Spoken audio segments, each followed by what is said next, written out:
A los periodistas del motor nos metéis en un aprieto muchas veces y especialmente nuestros propios amigos, porque nos dejáis la responsabilidad de deciros qué coche os tenéis que comprar. Es una respuesta especialmente complicada de dar cuando nos decís, no, es que quiero un coche para todo. Pero bueno, también los hay. Entre ellos el Ford Kuga. Y diréis, ¿un coche de 4,6 metros que vale para todo? Como por ejemplo para meterlo en una ciudad. Pues sí, porque tiene una versión híbrida enchufable que es la que vamos a probar hoy. El objetivo de este vídeo es comprobar que su autonomía eléctrica es suficiente como para completar nuestros recorridos diarios, que vienen a ser los que tenemos que hacer desde la casa hasta el trabajo.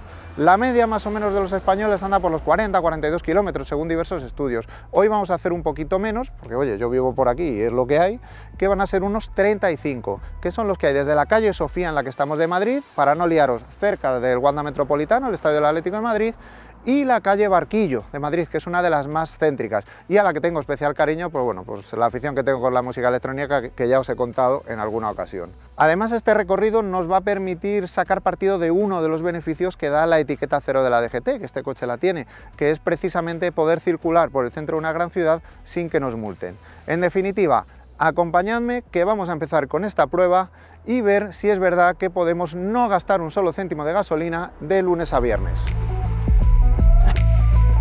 Pues bien, arrancamos el coche y el ordenador de a bordo nos dice que tenemos más o menos el 80% de la batería cargada, lo que se traduce en 58 kilómetros de autonomía eléctrica. Esos son los cálculos del ordenador de a bordo, porque oficiales son 56. Aunque bueno, ya vamos a ver con una serie de técnicas que podemos tener al volante que esos 56 kilómetros se pueden alargar. No me lío más, 58 kilómetros de autonomía eléctrica, arrancamos el coche y vamos a ver si es verdad que podemos ahorrar dinerito en gasolina.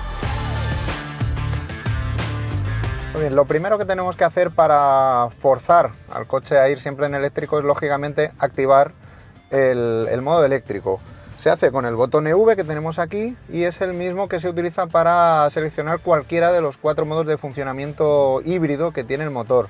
Sobre ellos hay que decir que son unos modos peculiares, porque no funcionan exactamente como lo harían en otros modelos híbridos, y eso que tenemos los mismos modos. Me explico, tenemos uno híbrido, el modo eléctrico que estamos utilizando ahora, el modo para regenerar la energía en marcha y otro para salvar la carga de la batería que tengamos en ese momento y utilizarla cuando nos convenga. Por ejemplo, el modo eléctrico no es un modo 100% eléctrico en todo momento, sino que hay ocasiones, a pesar de que conduzcamos como se tiene que conducir para no demandar la potencia térmica, que esta potencia también entra. Es decir, los modos de conducción que ofrece este Ford Kuga sí que fuerzan a funcionar el sistema de una determinada manera, pero si este considera que ha de entrar otra forma que nosotros no requiramos en ese momento, pues lo va a hacer. Otro ejemplo es cuando seleccionamos el modo de recargar en marcha, hay momentos en los que el coche avanza en eléctrico solamente. En definitiva, si seleccionamos el automático, pues nos olvidamos un poco de lo que vaya a hacer el vehículo, y si seleccionamos cualquiera de los otros hay que tener en cuenta, pues eso, que el coche a veces va a tomar decisiones por nosotros mismos. El principal secreto para nuestro día a día y poder gastar la menor gasolina posible, o prácticamente nada, es, una vez seleccionemos el modo de conducción eléctrico, conducir pues como se hace en todos los eléctricos o híbridos, de cara a favorecer la eficiencia. Es fundamental la suavidad de los movimientos y la anticipación de los mismos, tanto en aceleración como en frenada. Además, hay que tener en cuenta que este Kuga híbrido enchufable, como sucede en otros vehículos dotados de esta tecnología, tiene un modo de conducción que es la frenada regenerativa.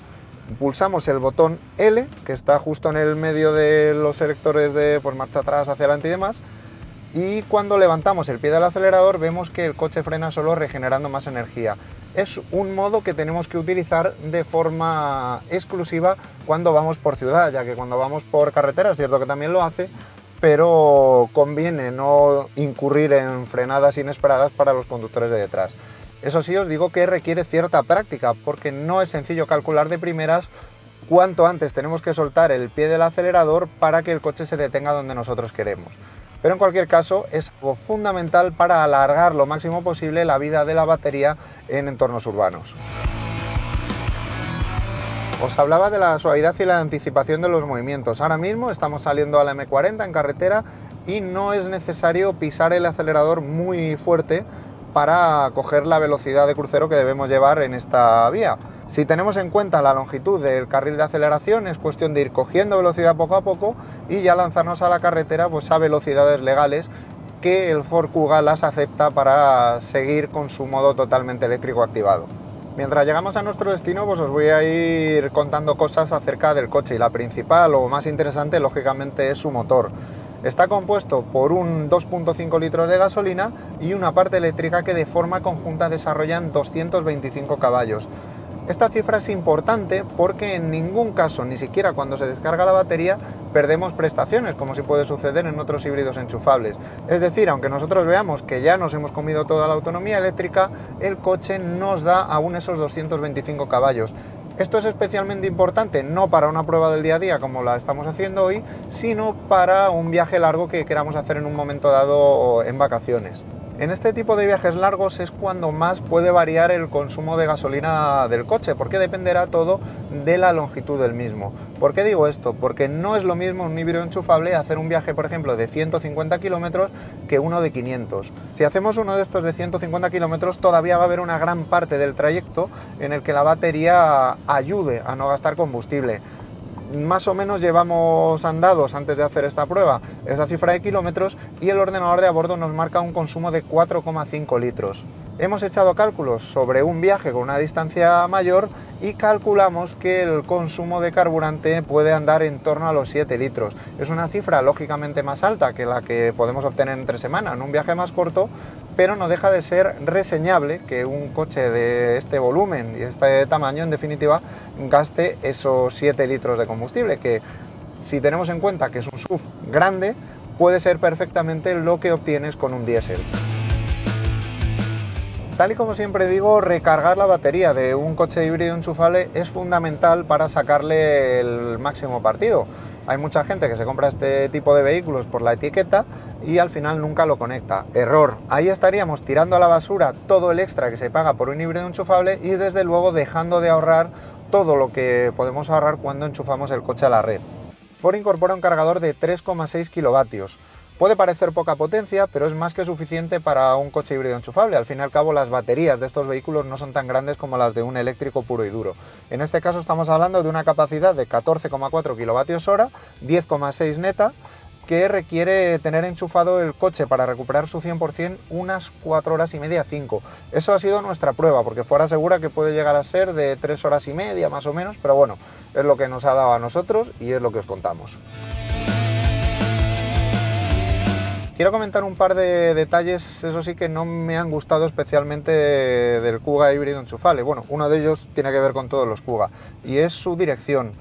Me parece que no transmite lo suficientemente bien las sensaciones, porque especialmente en la primera parte del giro se genera una resistencia excesivamente artificial. De hecho, esa misma resistencia es la que hace que el rebote del giro sea especialmente brusco. Nosotros hacemos un giro así fuerte y si vemos el volante vuelve más rápido de lo que sería natural. Es cierto que me podéis decir que los coches deportivos también tienen una dirección bastante más firme al principio, pero tienen esa dureza conseguida de forma natural. Me parece que la asistencia eléctrica que tiene este volante no es la más adecuada. Y otro de los puntos que me parecen no especialmente conseguidos en el coche, pero bueno, que es algo común a todos los híbridos enchufables, tiene que ver con el tacto del freno. Como entra en juego el sistema de recarga, lo que os digo siempre, en la primera parte de la frenada parece que el coche incluso se va largo, que no frena todo lo que debería, y luego ya hay un momento en el que las pinzas empiezan a entrar en juego, es decir, el freno de toda la vida, y ahí ya sí que la sensación se vuelve más natural. Pero sobre todo en los primeros kilómetros resulta bastante complicado acertar con la cantidad de freno que tienes que pisar para detener el coche donde realmente quieres. Cosas que sí me han gustado del Kuga híbrido enchufable que os puedo contar mientras voy conduciendo. La primera es el cuadro de mandos de 12,3 pulgadas, totalmente digital, con una gran resolución y que además muestra una cantidad de información que no abruma y que es perfectamente fácil de mirar. Creo que ha sido uno de los coches que menos me ha costado acostumbrarme a manejar en este sentido.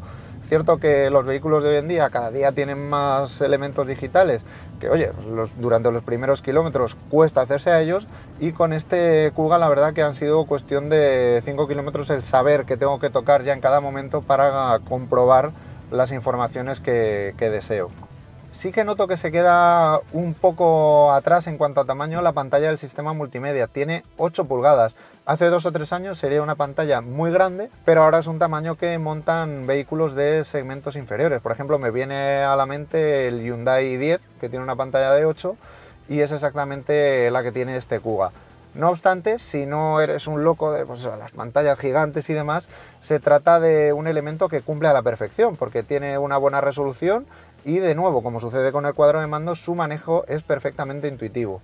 Es cierto también que la consola central y la parte más baja del salpicadero tienen un diseño que se le nota un poco el tiempo porque es demasiado analógico, pero, de nuevo vuelvo a decir que si no eres un fan de lo digital, y yo desde luego no lo soy, cumple perfectamente con su función. De hecho, siempre lo digo, yo preferiré siempre, por ejemplo, un climatizador que tenga los mandos analógicos, que a mí me permita cambiar la temperatura o lo que sea sin desviar la vista de la carretera, que pues, la típica pantalla en la que ya tienes que andar mirando y que, bueno, que en definitiva pues, te puede provocar un accidente en un momento dado.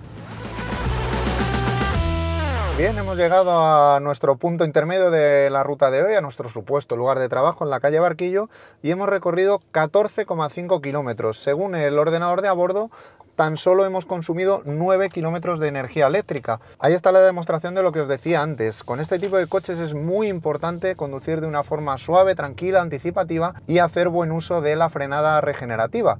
Así que bueno, vamos a seguir a ver cuánto consumimos a la vuelta, pero vamos, como ya estáis viendo, es perfectamente viable hacer los recorridos urbanos diarios sin gastar prácticamente gasolina. Bien, pues ya estamos llegando a nuestro destino de vuelta en el estadio del Atleti y hemos recorrido en total 33,1 kilómetros. No son exactamente los 35 que os he dicho al principio, pero bueno, nuestro recorrido diario. Lo importante es ver que nos quedan 24 kilómetros de autonomía eléctrica. Si teníamos 58, la cuenta es clara. Hemos gastado 34, prácticamente idéntico a lo que nos dice el ordenador de a bordo que hemos recorrido. Es cierto que no ha sido totalmente eléctrico porque hemos recorrido 33,1 y nos dice que han sido 33,0 en eléctrico, pero bueno, si esa es la media de gasolina que vamos a gastar, 0,1 litros a los 100 kilómetros, os podéis imaginar que durante muchísimas semanas no vais a necesitar visitar la gasolinera en el caso de que solamente utilicéis el coche para vuestros desplazamientos urbanos.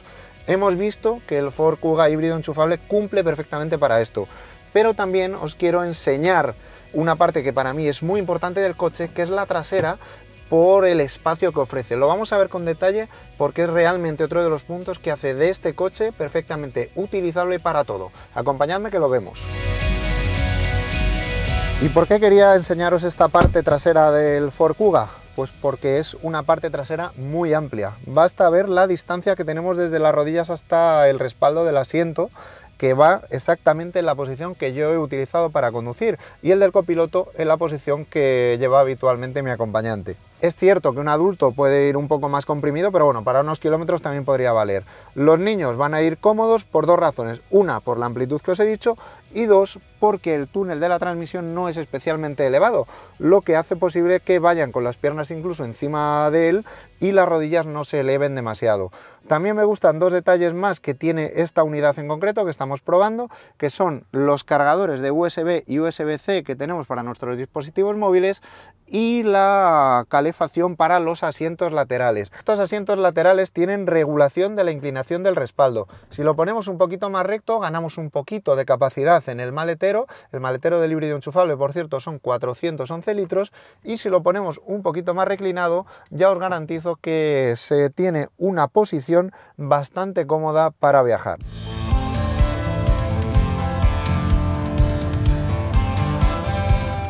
Resumiendo, este Ford Kuga híbrido enchufable es un coche para todo, ya lo habéis visto.